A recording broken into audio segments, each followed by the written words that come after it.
అదృశ్యం movie 2 hours 3 minutes run టైంలో ETV విన్లో రిలీజ్ అయింది. ఇది Malayalam Telugu dubbed movie. So ఇదొక suspense crime thriller movie. So చూడని వాళ్ళు ఉంటే తప్పకుండా చూడండి. మూవీ అయితే డీసెంట్గా ఇంట్రెస్టింగ్గా బోర్ కొట్టకుండా చాలా బాగుంది. ఇది ఆల్రెడీ 2022లో మలయాళంలో ఇనుముత్రం అనే మూవీని రిలీజ్ చేశారు. సో దాన్ని 2024లో తెలుగులో డబ్ చేసి రిలీజ్ చేశారు ఈటీవీ విన్లో. ఇందులో అపర్ణ బాలమురళి గారు అయితే మెయిన్ లీడ్గా యాక్ట్ చేశారు.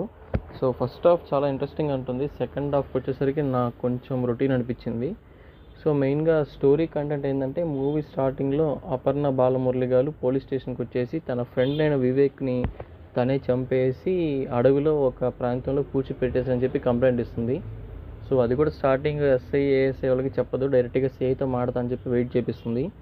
సిఐతో చెప్పిన తర్వాత ఆ న్యూస్ మీడియాకి తెలిసి బాగా వైరల్ అయిపోయిన తర్వాత ఎస్పీ కూడా అక్కడికి వచ్చేసి ఆ కేసును స్వయంగా తను చూస్తూ ఉంటాడు. అందరూ కలిసి అడవిలోకి వెళ్ళి తను చంపిన తన ఫ్రెండ్ వివేక్ ఎక్కడ పుట్టారో కనిపెడదామని చెప్పేసి అక్కడికి వెళ్తే, అక్కడ మీడియా పర్యవేక్షణలోనే అందరూ తవ్వి చూడగా అక్కడ 2 సవాళ్ళు వస్తాయి. ఒకటి పాస్టర్ది, ఇంకొకటి తన లవర్ అయిన అశ్విన్ది. సో ఈ 2 హత్యలు ఎవరు చేశారని చెప్తే మేమిద్దరం చేశామని చెప్పేసి తను ఇంకొకరి పేరు సిఐగా చూపిస్తుంది. దాంతో సిఐ కోప్పడి తనని కొడతాడు.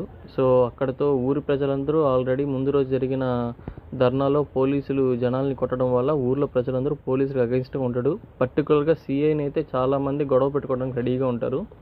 ఆ క్రౌడ్ని క్లియర్ చేసి ఎస్పీ ఊరి ప్రజలందరికీ మాటిచ్చి న్యాయం గెలుస్తుంది, సిఐ తప్పు చేస్తుంటే ఖచ్చితంగా అతన్ని మేము శిక్ష పడేలా చేస్తామని చెప్పి మాటిచ్చి ఇద్దరిని స్టేషన్ తీసుకెళ్ళి ఇన్వెస్టిగేషన్ చేస్తారు. అందులో ఎస్పీకి తెలిసిన విషయం ఏంటంటే, ఫైనల్గా స్టోరీ ఎలా జరిగిందంటే, 15 ఏళ్ల క్రితం జరిగిన ఎలక్షన్లో మినిస్టర్కి హెల్ప్ చేస్తాడు ఈ సిఐ.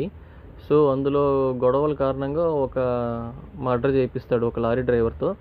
సో ఇప్పుడు ఆ లారీ డ్రైవర్కి 9 సంవత్సరాల తర్వాత పిల్లలు పుడితే వాళ్ళు చెడిపోవడం వల్ల తను గతంలో చేసిన తప్పు వల్లే అనుకొని దాని గురించి బాధపడుతూ తను నిజం చెప్పడానికి ట్రై చేస్తూ ఉంటాడు. సో అలాగే మనశ్శాంతి కోసం చర్చిలకు వెళ్ళి లాస్ట్గా ఫాదర్ అవుతాడు.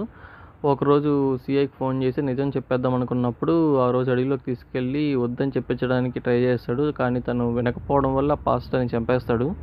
సో తర్వాత వైల్డ్ లైఫ్ ఫోటోగ్రఫీ కోసం నైట్ విజన్ ఫొటోస్ కోసం వచ్చిన అశ్విన్ ఆ మర్డర్ చూడడం వల్ల అక్కడితో సిఐ అతన్ని కూడా చంపేస్తాడు. సో ఇదంతా కనుక్కున్న హీరోయిన్ ఫైనల్గా సిఐని ఎలాగైనా మీడియా ముందు నిలబెట్టి తను చేసిన తప్పు నిరూపించాలని తను స్వయంగా ఇంకా రంగంలో దిగి ప్లాన్ వేసి తన ఫ్రెండ్ అశ్విన్ మరియు హీరోయిన్ కలిసి ఈ నాటకం అంతా ఆడిచ్చి సిఐని లాస్ట్లో మీడియా ముందు తప్పు ఒప్పుకునేలా చేస్తారు.